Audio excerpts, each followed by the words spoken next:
Hey, it's Jason from Pro Guitar Studio, and today we're going to take a look at some 7th chords. Now, the way I played this piece today, we're going to combine our 7th chords. We have major 7, minor 7, and dominant 7. We're going to combine those with some strumming and arpeggios. Okay, so this makes it a lot of fun. Really good skills to work on for your overall playing ability. So let's just dive right in and take a look at the chords. Okay, so the first thing we'll check out are going to be the chords we're using. So the first chord we're using is an E flat major 7. And we start on the 6th fret of the A string, going to the 8th fret of the D string, 7th fret of the G string, and 8th fret of the B string. You can also bar that first finger to go all the way down to the first string on the 6th fret, okay? And the notes we have here, we're calling this E flat major 7. We have E flat, B flat, D, and then we're going to call this one a G, followed by a B flat, okay?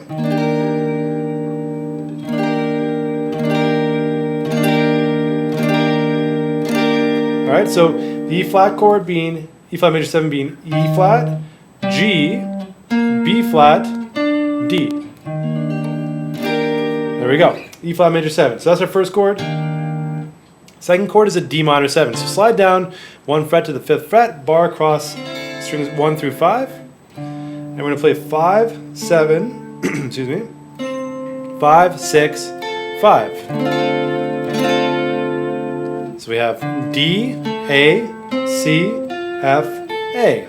And the chord can be spelled out D minor 7, D, F, A, C. Alright?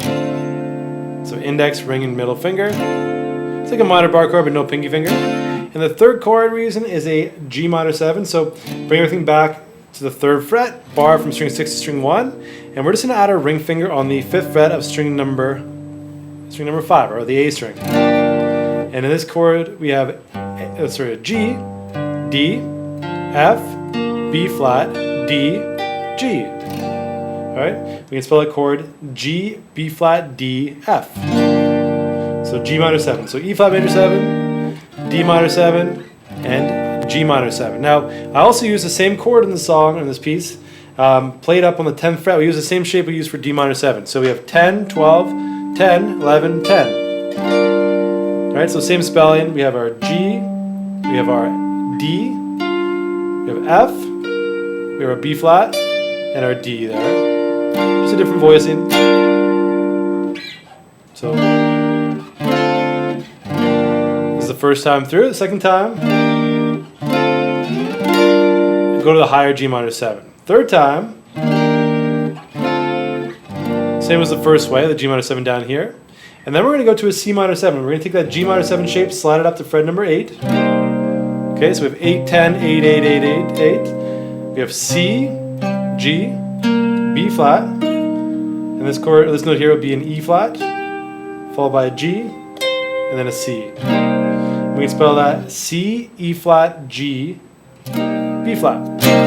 Alright, so C minor 7, followed by F7. So we go from string number 5 to string 1, and we play 8, 10, 8, 10, 8.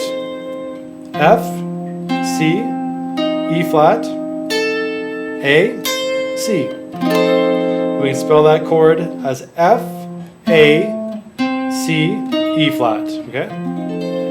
F7. And that's our final chord. So throughout the progression we're going to be doing is E flat major 7, D minor 7, G minor 7, E flat major 7, D minor 7 to a G minor 7, E flat major 7, D minor 7 to G minor 7, and then C minor 7 to F7.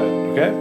So with the chords out of the way, now we're going to look at how I actually strum through this. So I mixed arpeggios with a little bit of strumming in here, but the arpeggio only goes one way. So we play it from, in this case here, the E flat major 7. And you can just sweep your pick through from string numbers 5 through 2. And then I'm going to mute out the string. So I'm playing that last note staccato. So I'm playing string 5, 4, 3, 2. And then I'm going to block it so you can use your right hand to clamp down. Okay? And then I strum at the end. So I go mute and then strum. And then I mute out on the 4. 1, 2, 3, 4. Okay, so that kind of rhythm there. And And the second time through, I do the same arpeggio on the D minor 7, and I jump to the G minor 7. Now, just so you know, if you want to see that timing written out better, all students here get access to the PDF, so you'll be able to see that. And I don't have the PDF in front of me, so timing-wise, when I'm counting through that, 1 and 2 and 3 and 4, 1, 2, 3, 4. It's easier to sort of do that than to count out each quarter note, eighth note, that kind of stuff, as we are talking about this, okay?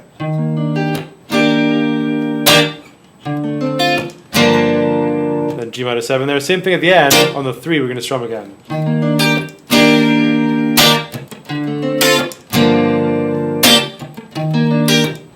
And same thing here on the second time. Higher G minor 7.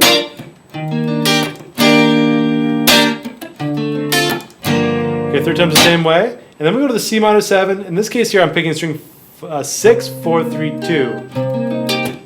So same pattern as the first chord, but I'm just going to the 6th string first instead of the 5th. Do the same thing on F7 from string 5, 4, 3, 2. And in the end, instead of doing the like that, I go. So I do the F to E7. I slide it down 1 fret to resolve back to E flat major 7. So, okay.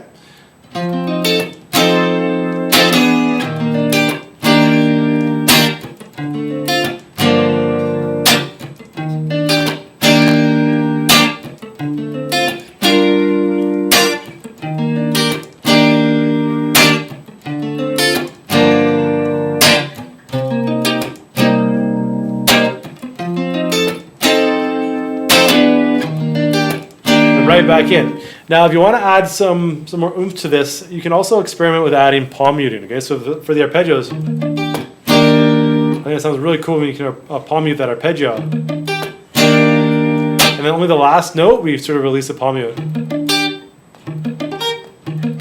what I'm doing there is I'm going down, down, down, up. I know it seems weird, but that up sort of allows me to release that palm mute.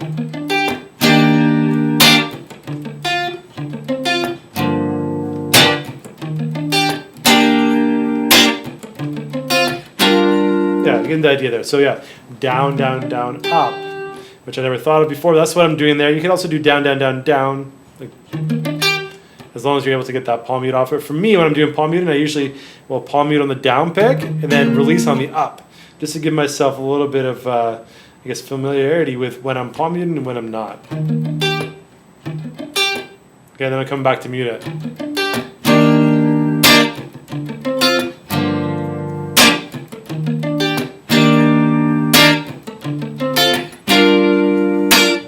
All right, so that's one way you can sort of experiment with that. But even to start off, if you're having trouble with the chords, just work on the chord shapes. Those are some of my favorite chord voicings of the major 7, minor 7, and dominant 7 chords. Okay, so for dominant 7, yeah, favorite voicing, that F7 shape we're doing there, all across the fretboard.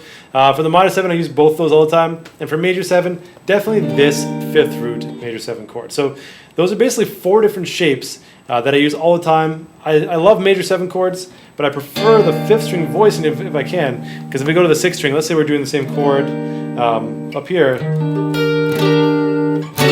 it sounds nice as well, but it's a little more awkward. I can't do the same kind of sort of I guess strum patterns on that, just because we actually have to block out the 5th string.